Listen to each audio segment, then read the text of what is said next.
8h44 sur studiocalita.com. Je vous le disais au début de cette heure d'actualité, nous sommes le mercredi 7 juin. C'est exactement il y a 50 ans, jour pour jour, que ça a libéré le mont du Temple et le Kotel Amaravi. En cette matinée historique, je vous invite, en nous plongeons dans la presse, dans la revue de la presse et des médias israéliens, à consulter la une du Yediot Aharonot, la une du Yediot Aharonot du 7 juin 1967, qui est publiée ce matin en pages 14 et 15 du journal. Le Yediot y relate les larmes qui ont coulé sur les joues des soldats qui ont hissé les premiers le drapeau bleu et blanc sur le mont du Temple. Et le journal nous montre également une photo inédite, peu connue, du chef d'état-major adjoint, le général Chaim Bar-Lev, devant le Kotel avec le commandant en chef de la région centre, le général Uzi Narkist, et puis le correspondant du Yediot Aharonot, Didi Menoussi, ainsi que le correspondant de Kol Israël, Rafi Amir, qui ont tous les deux assisté donc à ces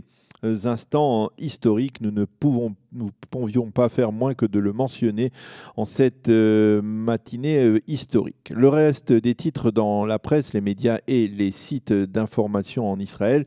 Nous commencerons par l'ensemble des sites d'information qui se font ce matin en évidence l'écho des révélations de la chaîne CNN selon laquelle des hackers russes seraient à l'origine de la crise diplomatique entre l'Arabie Saoudite et le Qatar. En effet, ce seraient des hackers russes qui auraient introduit et diffusé un faux discours de l'émir du Qatar, Tamim El-Hamad Al-Thani, à l'agence de presse officielle de ce pays. Dans ce discours, l'émir vante ses liens non seulement avec l'Iran, mais aussi avec Israël. Et il affirme également que le président Trump, je le cite, ne restera pas longtemps à la Maison-Blanche. Ceci étant, les médias israéliens précisent que Donald Trump s'est félicité du positionnement des Saoudiens et affirme qu'il s'agit là de la première conséquence directe de sa visite à Riyad il y a 2 semaines. Le site NRJ affirme que Donald Trump s'est entretenu avec le roi Salman d'Arabie Saoudite et lui a indiqué qu'il fallait former un front d'unité dans le Golfe Persique pour faire face et combattre le terrorisme.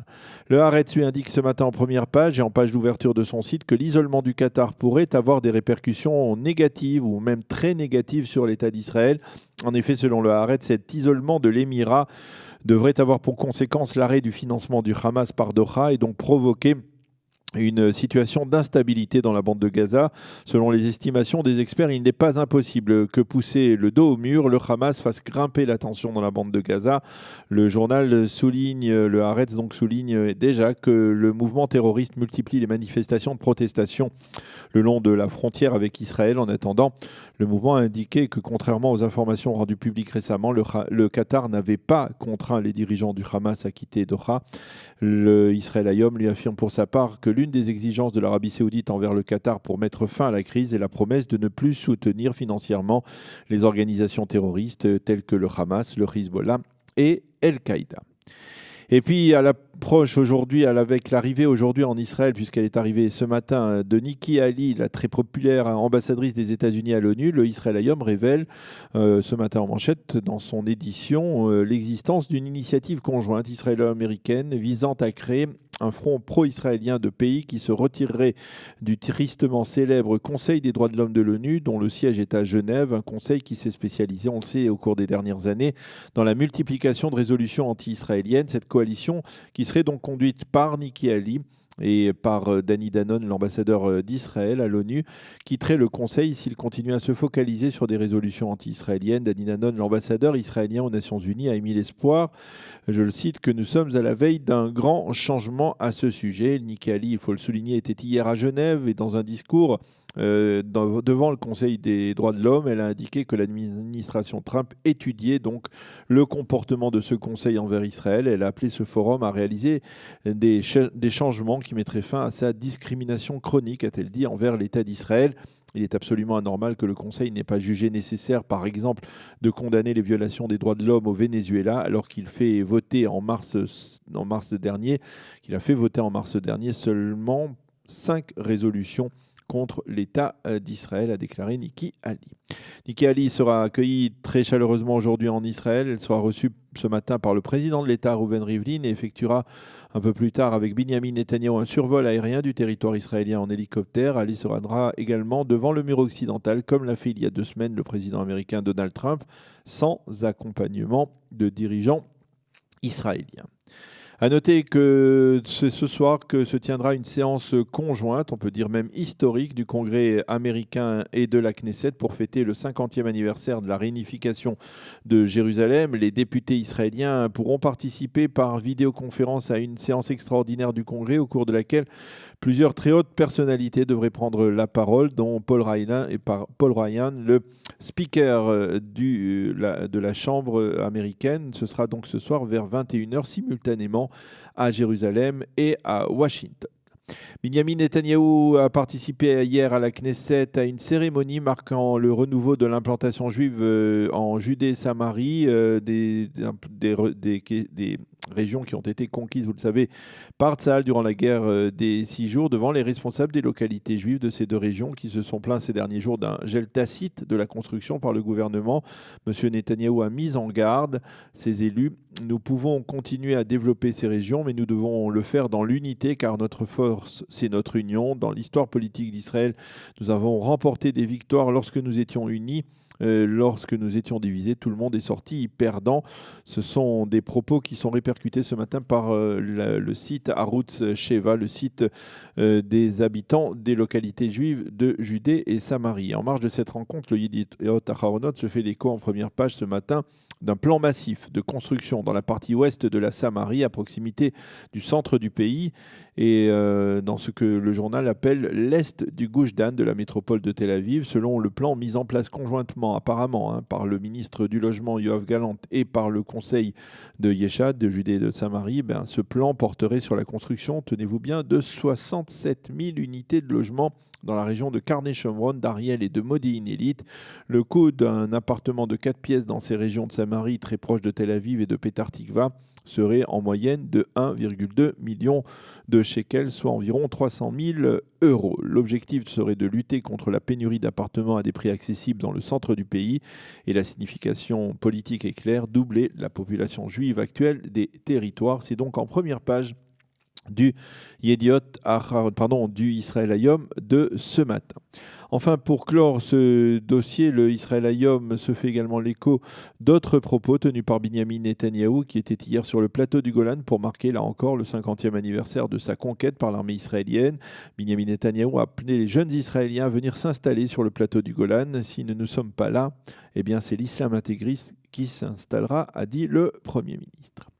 Les journaux israéliens reviennent ce matin encore sur les émeutes de Kfar Kassem avant-hier soir et parlent, comme le Yediot Aharonot, de crise de confiance avec une partie du secteur arabe israélien. En page intérieure, le Yediot Aharonot parle de Kfar Kassem comme d'une ville en colère après ces émeutes au cours desquelles un arabe israélien, Mohamed Taha, a été tué par un agent de la sécurité qui se sentait menacé.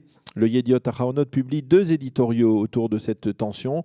Celui du Dr Yoaz Handel qui appelle à mettre fin à ce qu'il appelle l'anarchie qui règne dans le secteur arabe israélien, et celui d'Amana Fredj, un habitant de Kfar Kassem qui dit en tout cas se sentir trahi par les autorités et par la police. Il y a des délinquants assassins qui se promènent librement dans notre ville. Avec la création d'un commissariat, nous pensions que cela était terminé, mais non.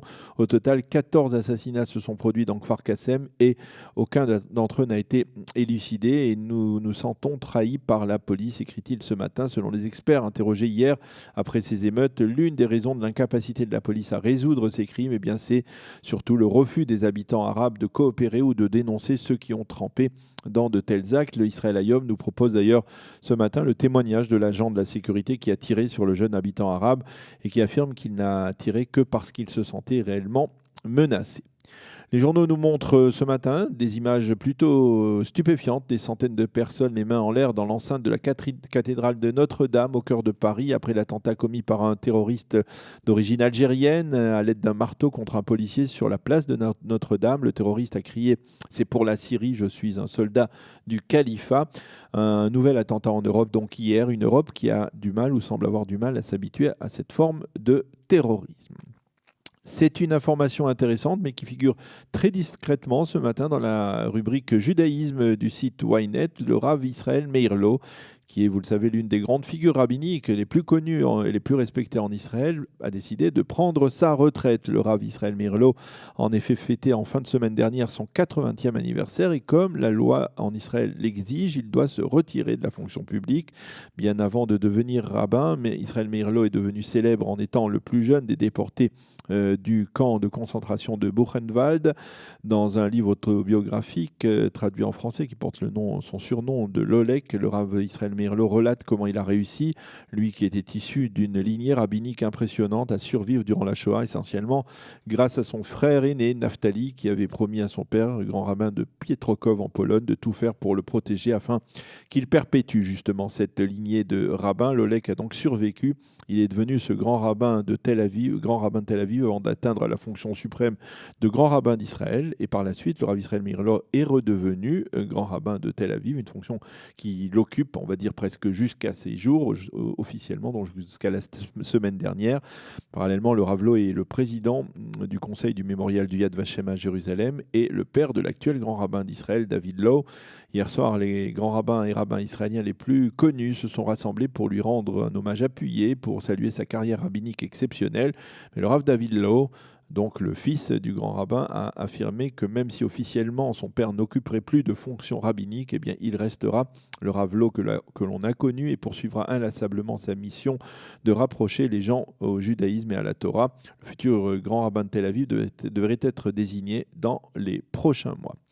La même rubrique judaïsme du site Ynet, nous parle ce matin de la voix juive britannique qui demain, lors des législatives, devrait s'exprimer massivement contre le Labour, le parti socialiste britannique, et en particulier contre son leader Jeremy Corbyn, qui a adopté des positions politiques, on le sait, radicalement pro-palestiniennes et anti-israéliennes, voire même parfois antisémites, selon un sondage réalisé par le célèbre Jewish Chronicle, le très vénérable journal de la communauté britannique depuis plus d'un siècle. Seuls 13% des juifs britanniques ont l'intention d'accorder leur suffrage au Labour, qui est accusé de ne pas faire assez pour lutter contre l'antisémitisme, tandis que 77% des suffrages devraient aller au parti de conservateur de Theresa May.